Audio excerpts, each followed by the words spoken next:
What does freedom feel like for you? Hey, beautiful, beautiful, because number one, you understand, if you've been in the position that I've been in for the last 44 years, you come to a situation like this, and you can't do but accept that. And I mean, cherish it for what it is. You're looking around. Are you noticing the trees and the breeze, or do things like that? Yeah. I mean, you know, in the joint, you don't get this close to no tree line. You know what I'm saying? So, I mean, just the environment, the people, the car, the everyday life. You understand what I'm saying? It's an experience, especially for a person like me. Yes. Sometimes unimaginable. I mean, you say 10, 15 years ago, hey, I ain't never seen myself like sitting there talking to you like that. 10, 15 years ago, you understand what I'm saying? I was still struggling. I was still trying to find a way. Has it hit you yet? Have you been able, when you go to sleep at night, do you sleep through the night? Do you still worry you're going to wake up in a cell? No, I wake up, I really haven't had no real good sleep yet. I mean, you know, like I tell her, I be resting. That's a rest, you understand, because I really haven't laid down and went to sleep yet. Why? Yeah, because, I mean, it's just, I guess adapting, adjusting, you understand what I'm saying? You in a new environment, you laying down closing your eyes, and you've been closing your eyes, you understand what I'm saying? In a cell, ain't nobody in there but you. You understand? But now all of a sudden, you understand what I'm saying? You laying, you in the house, you in the cell, you in the bed, you understand what I'm saying? You, it's just the closeness. And especially when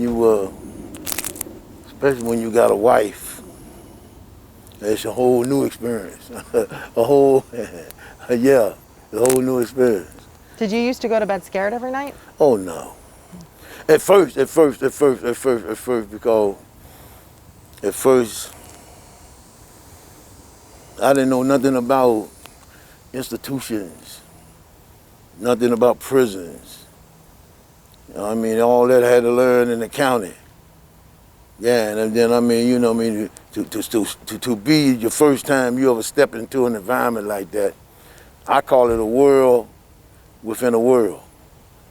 Yeah. So you got in the penitentiary, like out here, right? You got your malls, your hospitals, your police stations, your restaurants. See, behind them fences, we got the same thing, but it's in a different flavor. You understand what I'm saying? We got the dining hall, that's the restaurant. You got the mall, we got the clothing store, the warehouse, the clothes house. We got the clothes house, that's our clothing store. You talk about police stations, we talk about control centers. You talk about hospitals, I'm talking about first aid, medical. See, that's why I say it's to me, it's like a world within another world. And you got the rules and regulations, you understand, that govern you inside them fences as well, so it's out here. Do you remember sort of some of the darkest moments, the darkest times you had over the past 44 years? I had a dark moment fresh out the county. I hadn't been out the county about a week. They sent me straight to Central Prison. At that time, maybe the day, because I haven't been there since '92. But at that time, back in the 70s, Central Prison was the worst prison in the state of North Carolina. Dangerous. It was dangerous. Yes. Central Prison was one of the most detrimental situations you could ever be put in. You ain't got nothing behind them walls, and you know what I'm saying, you behind a big stone wall, and there ain't nothing. For 7 years, all I saw was the sky. For 7 years, that's all I could see was the sky. You understand what I'm saying? But back there, you had 40 to life and death. Fresh out the county, I know, you understand, saying that it's going to be an adjustment for me. And I've always felt that God was with me. I've always felt that I had this superior force, a superior being. A lot of people call it their conscience. When they hear things, they say that's their conscience speaking to them. I call it an inner witness. It's an inner witness, you understand saying, and it tells you things, you understand saying, when you're doing, you ain't got no business doing. Like right now, if you go across over there and try to break in them people's house over there, your conscience or your inner witness gonna tell you, what are you doing? You know you get caught, you going to jail.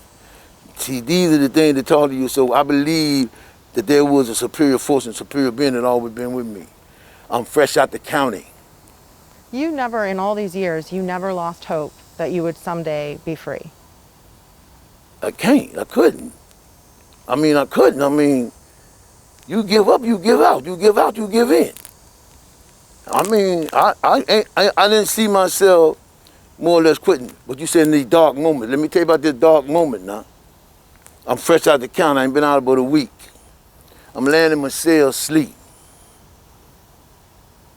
I've been in behind the wall 1 week. I hear footfall. Like somebody running on concrete. I look up, one man run past my cell. Next thing I know, 2 men run past my cell. They killed that man right there in front of my cell. First 1 week out the county, I see this.